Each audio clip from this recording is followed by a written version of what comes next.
You are alone, you are not lonely.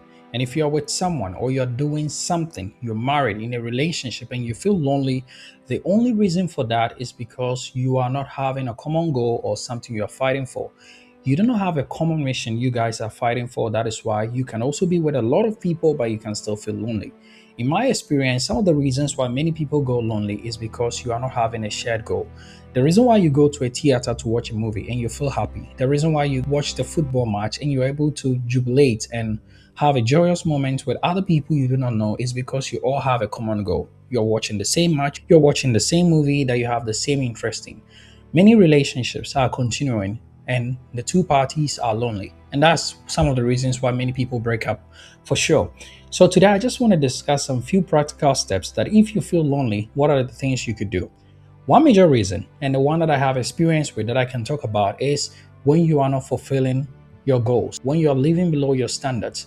There comes a time in your life where you are climbing a mountain top, and you have to realize that the topmost part of one mountain is actually the lowest and the beginning point of the next mountain.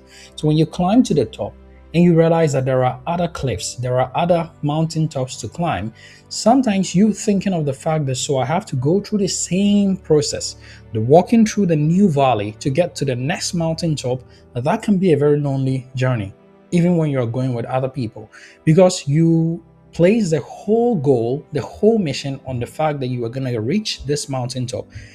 And we are humans. We cannot shut that innermost part of us to strive for more. There are most people who are always satisfied. I mean, you can be happy, but don't be satisfied. I mean, this is very debatable. Many people can come about and debate it that you have to be satisfied with what you want. There are different kinds of people. There are some people who are really satisfied with what they have working in a job. Other people like to work in a job, build a business on the side. There is no shitting on anybody who is working on the 9 to 5. There's no need for people to start even saying, I left my job and I'm doing this. That is a very wrong understanding. Many people have a place that they play well. Some people are lonely players, people who can play well when they are working alone.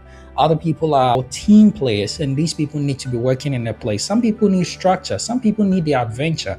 You need to discover yourself and understand that not everybody is going to be an entrepreneur. Some people work well with other people in a team and they become successful. You need to realize this about yourself. So it is important to know that the goal you are chasing, the journey you're about to climb, or whatever thing you're about to do, does that really fit your character? Because some people lose out a lot when they leave the pack. There are some people who just want to take the risk and say, I want to leave the pack, go out there and try something for myself. One of the riskiest things you can do in your life is to travel abroad, leaving your own community, leaving the people you built up with, leaving the survival instinct, the fact that you need a community to be able to survive, and you're going somewhere where you don't nobody, you know, not the environment, not the food, the culture, and you're trying to rebuild your life. I say this from experience as a person who left my country at the age of 19 to rebuild my life. Currently I'm 29, I'll turn 30 in the next month. It hasn't been easy. I mean, for my leg to actually step down on the ground to really establish myself, it took me close to 5 years just to be able to get my head through. So, the fact that you're about to leave a pack, you're about to leave a community, you're about to leave something huge, maybe could be the reason why you might feel lonely. Let's talk about belief systems that we grew up with. The more we begin to grow, there comes a time in our life where we begin to question some of the belief systems that we were built up with. This is natural. Your brain begins to question some of the things that you used to believe in the past. You used to believe in the Father Christmas, the Tooth Fairy. You used to believe in different kinds of belief systems. Some belief systems that your parents used to help you to just be a sane person, to be a good person, or any other thing. It could be religion, it could be belief systems. But as you grow, you begin to question these beliefs, and perhaps based on research, you come to some conclusions that you are not able to follow the same belief systems that you've been taught all this while. Now you might be thinking, yes, now it's time for me to let go of it. Of course, that's the best route. That's what makes sense. If it is not true, you've done your research, you don't believe it anymore, you have to let it go. But here is where the problem comes. Not everybody is actually able to really stand firm in this particular process, because some of these belief systems that you're about to leave have become so ingrained in your system that this is what is actually holding you without knowing. Some of the communities that you built around yourself that comes from that belief system. So when you leave it, it becomes a big hole in your life that you might find something to fill it. So I'm not saying that if you discover a truth, you don't have to chase it, but you have to be wise enough and know exactly how to exit it without losing a part of you. You're going to lose. You're going to lose a lot, but make sure the process is actually what? Done in a proper way. Without it, you might find yourself going out there and you might come back again because you might not be able to go through this process. This is very personal, this is religious and other stuff like that, and I don't want to go deep into that, but I always look at it from this angle. It's like you are a 40-year-old person, you have a daughter, and she comes to you and says that, "Is Father Christmas real?" And you said, no, it's not real. There's nothing like that. I mean, from the sky riding this DS and other stuff like that, that cannot be real. Well, I mean, you're talking to a 3-year-old or a 6-year-old child. Allow them to believe. You can just soothe them and say, "Oh, yeah, tomorrow he's going to bring you some gifts." Just say that for a 6-year-old child. But that is the level at which that child can understand. And hence, you have to keep it that way until they grow up and they find the truth for themselves. So sometimes there are some belief systems that when we are trying to leave it, it could be the reason why we might feel lonely and we might backslide and we might want to come back again just because we couldn't find another alternative to it. And when you are not able to exit it properly, you might be going for different alternatives. And this applies to the third part, which I'm going to talk about, is relationships. You get into a relationship, you get into a marriage, your identity begins to transform and you become a part of that person. A part of you is connected to them and a part of them is connected to you. So when a relationship breaks, when a friendship breaks, when a marriage breaks, you become lonely.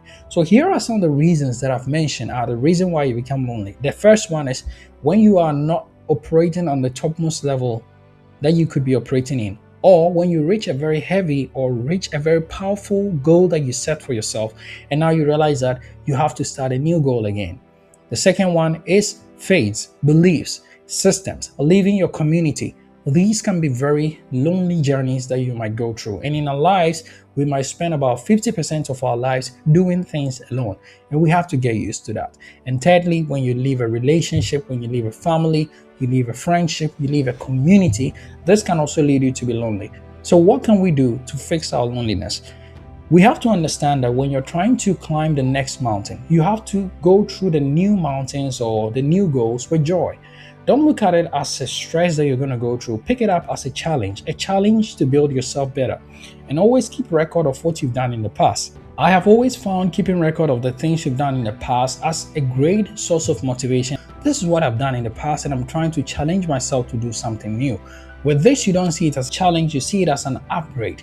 And when you're going through that moment, also give yourself the grace and understand that this is also a new chapter of your life. This is very tough because I cannot speak on it individually to different people, but you have to understand what will make the difference for you. What are the goals that are meaningful to you? And if you're able to convince yourself that this is why I'm doing this is why I'm fighting this fight, then you will be able to go through it gracefully. But until you convince yourself of the reason why you're doing something, it becomes very tough, and for you it becomes a complete challenge. The next one, before you exit a community, before you exit a religion, before you exit any sort of belief systems, you have to really check the roots. Make sure that these roots, you begin to unplug it carefully, because many people have fallen so bad because they left something and they didn't know that their root was still connected. So while they were trying to go, they were being dragged. You have to be strategic about severing yourself away from those old beliefs and old systems. And lastly, before you leave a relationship, you also have to understand, or before you even started a relationship, you also have to keep a life of your own to yourself. Understand that relationship can start and go. You have to open yourself. You have to be vulnerable in a relationship, but understand that things will always come to an end, either in a breakup, either in a divorce, either in death. And life is tough. We need to prepare ourselves. But I'm not saying you have to close yourself up, open yourself up. The only way you can feel love to the inmost part is when you are vulnerable, opening yourself. So you have to be vulnerable. At the same time, you also have to have a life of your own. Being in a relationship does not say that now you stop going to the gym, now you lose all your friends, now you lose everything else and you just focus on the relationship. When it ends, it's going to destroy you. So here are some of the things you could do in such situations like this to help you get rid of your loneliness. And if you need someone to talk to, you can write down in the comment section, reach out to me. Perhaps I could be of help. Let's talk. And remember, maybe you are just alone and you are not lonely.